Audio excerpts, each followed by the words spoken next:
Before you ever ask, is he the one? Stop, back up, take a breath, and ask yourself, do I even know who I am?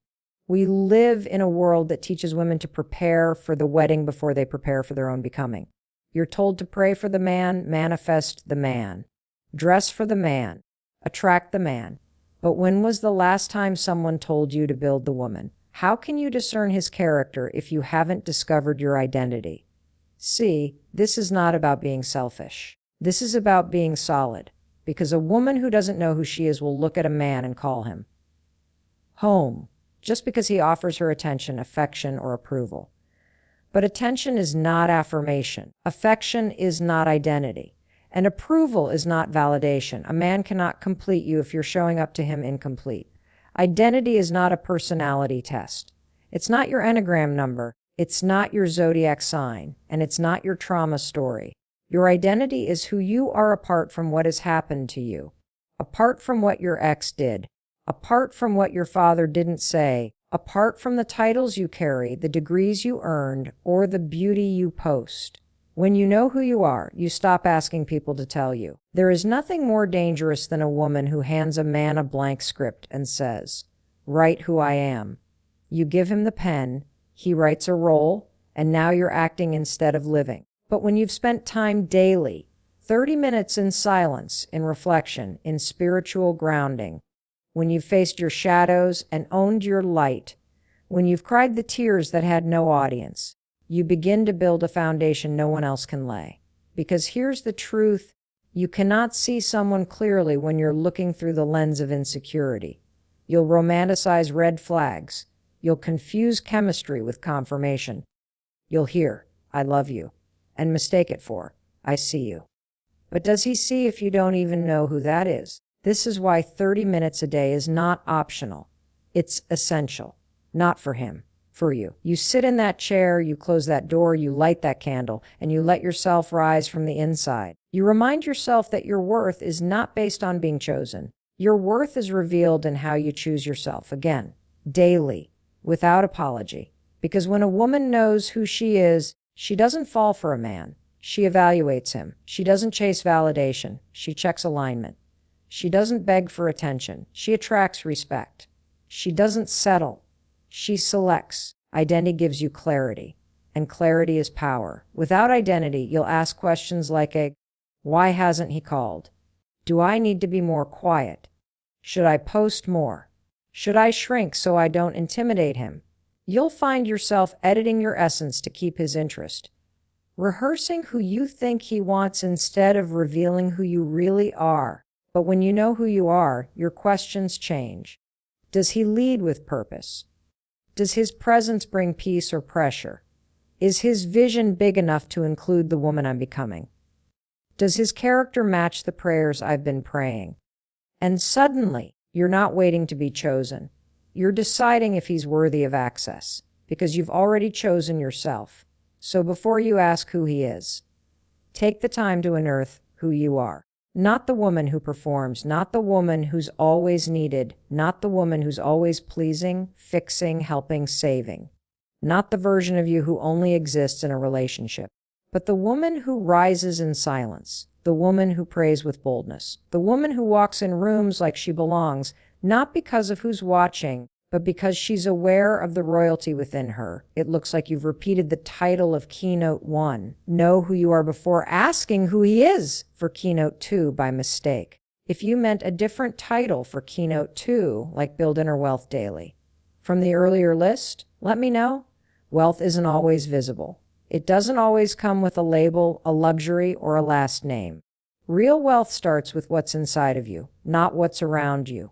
You can have the bag, the beauty, the brand deals, and still be bankrupt in your spirit. Because inner poverty looks like constantly chasing attention, craving approval, and collapsing the moment you're alone. But when you build inner wealth, you walk different. You speak different. You attract different. And hear me when I say this inner wealth is built in private. It's not posted. It's not praised. It's not public. It's those 30 minutes a day. Just you, your soul, your journal, your God. No filters, no performance, no distractions, just the real you. That's where the riches are. Because you can't expect a man to invest in you when you haven't even invested in yourself. You want royalty, cultivate value. You want respect, cultivate depth. You want consistency. Then be consistent in becoming the kind of woman who doesn't just look like she has it together, but is together at her core. It's easy to build your outside. They'll sell you a waist trainer, a step skin routine, a viral quote to repost. But who's helping you build your self-worth, your character, your boundaries? That's not sold. That's built quietly, slowly, daily. And every day you skip it. Every day you choose distraction over devotion, performance over presence. You rob yourself of your own value. Because listen, you were not born to perform for love. You were born to embody it. Inner wealth is knowing how to sit with yourself and not feel empty. It's knowing how to hear God without needing noise. It's being able to ask yourself the hard questions. Why do I want his attention? What am I really trying to prove? Who am I trying to be for them that I won't even be for myself? A woman with inner wealth doesn't move from desperation. She moves from discernment. She doesn't enter relationships looking for completion. She enters from overflow. She isn't a half waiting to be made whole. She's a whole, deciding who gets to join her journey. And here's something nobody told you: your inner wealth is more attractive than beauty. Why? Because beauty fades, but peace stays. Because a pretty face can catch him, but a healed heart keeps him. Because you can fake confidence, but you can't fake presence. The kind of presence that makes a man say, she doesn't need me. She knows who she is. 30 minutes a day might not seem like much, but that's all it takes to shift your foundation, to center yourself before the chaos, to root your identity in truth, not trends. Read something that expands your mind. Write something that frees your soul. Pray like you expect heaven to answer. Sit still long enough to hear what your emotions are trying to say. That's wealth, not the kind you spend, but the kind you stand on. Because when storms come, and they will, your outer life can shake, but your inner self remains unbothered, grounded, whole. Not because life is perfect, but because you are practiced, built, resourced, rich in ways nobody can steal. You don't build this in public. You don't build it by performing. You build it by returning to yourself, to your source, every single day. 30 minutes of stillness, 30 minutes of intention, 30 minutes that no one may ever applaud, but everyone will eventually recognize when you walk in the room without saying a word. Set standards that don't shake unless you meant to use a different title. I'll proceed to expand Keynote 3G. Set standards that don't shake in PD 600 words, keeping the same tone and flow with no closing sentences requested. A queen without standards is just a throne with no boundaries, and a throne without boundaries becomes a seat for anybody. You don't rise by being chosen. You rise by choosing. And every time you lower your standards to keep someone close, you are quietly telling yourself that your loneliness is louder than your worth. There's nothing wrong with wanting connection. There's nothing wrong with desiring love. But when desire outweighs discipline, you start compromising what should be non-negotiable. You say things like, he's trying. He's just not ready. I know his potential. And now you're building a future on the hope that he might change instead of on the truth of who he is right now. But a woman with standards doesn't date potential. She discerns patterns. She doesn't confuse effort with consistency. She doesn't mislabel chaos as passion. She doesn't let chemistry override character. Standards are not walls to keep people out. They're filters that keep your peace protected. They are not arrogance. They are awareness. Awareness of your value. Awareness of your calling. Awareness of what you bring into a relationship. Because when you know what you carry, you stop handing it to those who can't handle it. You are not hard to love. You are just not easy to access. And that's how it should be. Every day you spend 30 minutes in stillness, in prayer, in reflection. You're not just healing, you're sharpening your standard. You're reminding yourself that love without alignment is just distraction with a pretty name. That being chosen by a man means nothing if it costs you your voice, your boundaries, your becoming. You cannot have standards you don't enforce. It's not enough to write them in your journal or post them on your story. You have to live them. Because the moment you break your own boundary just to keep him close, you teach him exactly how to treat you. And you show yourself that your word doesn't hold weight with you. So ask yourself, what are my non-negotiables? What are my sacred yeses and unapologetic nos? Do I shrink when I like someone? Do I abandon my values to avoid being alone? Do I change who I am just to be chosen? When your standard is shaky, your relationships will always feel unstable. But when your standard is rooted, when it comes from time spent with God, time spent in wholeness, time spent rebuilding from the inside out, no man can make you question what you already confirmed in the secret place. Because standards aren't about keeping love out. They're about keeping love pure. And a man who's for you will honor the standard. He won't get offended by your clarity. He'll rise to meet it. He won't manipulate you into breaking it. He'll respect you for keeping it. And if he walks away because of it, let him. Your standard did its job. Your standard isn't there to impress. It's there to protect. It protects your peace. It protects your purpose. It protects the version of you that refuses to settle just because you're tired of waiting. 30 minutes a day in discipline sharpens that edge. Not out of pride, out of purpose. Because you're not looking for a savior. You're not looking to be rescued. You're not even looking to be completed. You are simply deciding who gets to walk with the version of you that refuses to hand her crown to someone who hasn't even earned her attention. Talk to the one who made you royal. I'll proceed with that. And expand Keynote 4G. Talk to the one who made you royal in approximately 600 words, using the same passionate, faith-infused tone, and without a closing sentence as you requested. There's something sacred about solitude. Not the kind where you're scrolling alone. Not the kind where you're physically by yourself, but mentally chasing someone else's attention. I'm talking about the kind of solitude where you sit in the presence of the one who formed you before the foundations of the earth. The one who knew your worth before any man ever complimented you. The one who called you chosen, crowned, set apart, before you ever even questioned if you were enough. You don't get your identity from a relationship. You get it from revelation. And you can't receive revelation from someone you don't spend time with. If you want to know who you are, you have to return to the one who wrote your identity before you had a name. Because when you don't know who made you, you'll let anyone define you. When you don't know your source, you'll fall for substitutes. You'll cling to flattery and call it favor.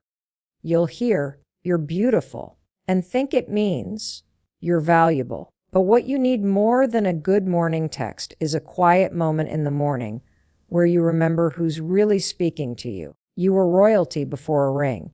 You were royalty before the title of girlfriend or wife. You were royal when you were crying in your room after being ghosted. You were royal when you lowered your standards and called it love. And you're still royal now, even if no one's telling you that but God. This is why those 30 minutes matter. Not just as a habit, as a holy moment. Because when you open that journal, when you sit in that stillness, when you pour your heart out instead of bottling it up, you're not just checking off a box. You're aligning with the voice that never changes. See, when you only talk to people who are impressed by your outside, you forget to nourish your inside. You start performing. You start pretending. You start shrinking your prayers to match someone else's comfort zone.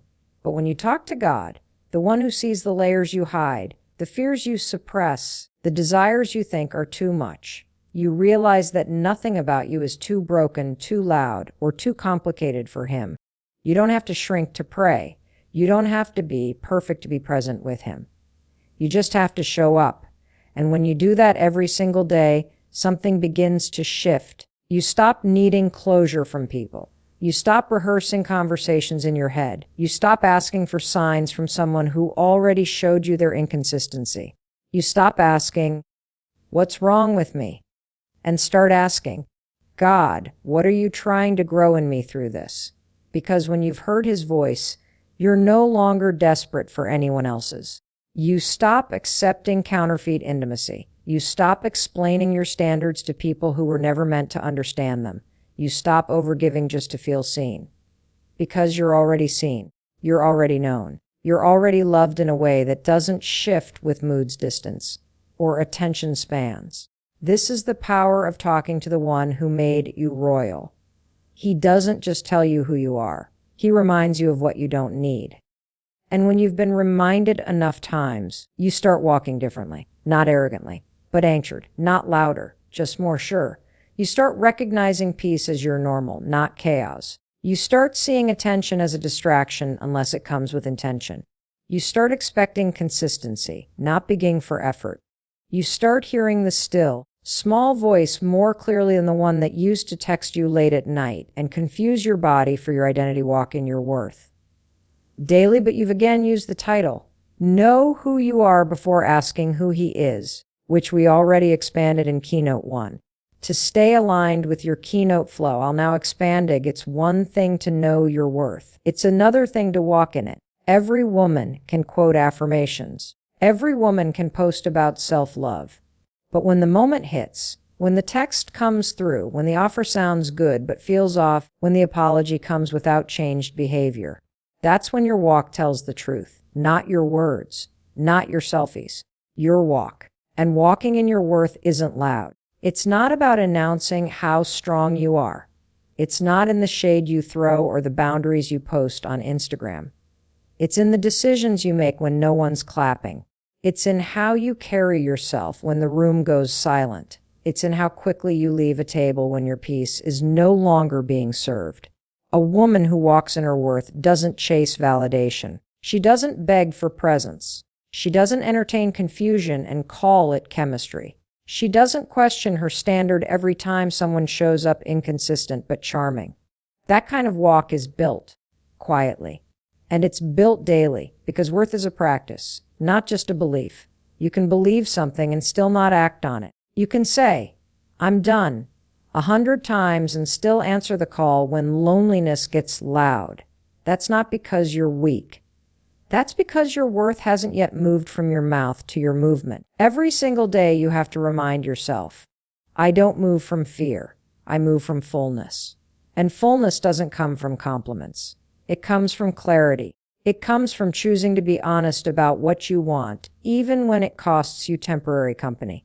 It comes from not shrinking your needs just to be more palatable. It comes from asking yourself the hard questions in the quiet moments that no one sees. That's why those 30 minutes a day are more than self-care. They are strategy.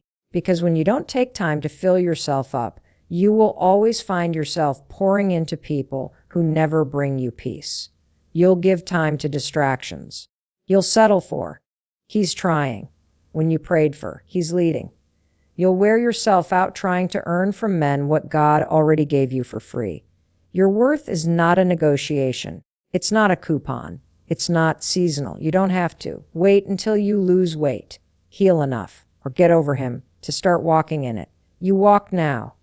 Even if your voice shakes, even if your history tries to whisper lies, even if you've made mistakes you still regret. Worth doesn't come with perfection. It comes with permission. You giving yourself permission to show up whole, even while healing. You giving yourself permission to say, this version of me is still valuable, because when you walk in worth, your posture changes. You don't ask, will he like me? You ask, is he aligned with what I carry? You don't say, at least he's here. You say, is his presence healthy? You don't get flattered by attention that comes without consistency. You don't second-guess your standard because someone calls you too much. You don't rush divine timing just because your loneliness is loud. Walking in worth doesn't mean you don't get tired. It means you don't get talked out of what you already know you deserve. It means you protect your energy like it's sacred. It means you make decisions that honor the woman you're becoming, not the girl you used to be. It means you no longer wait for a man to confirm what God has already spoken. You let your boundaries speak. You let your peace speak. You let your absence speak where your presence was once taken for granted. You let your no be clear, your yes be wise, and your silence be powerful when needed. You walk into every room aware that your worth is not up for debate, and you carry yourself accordingly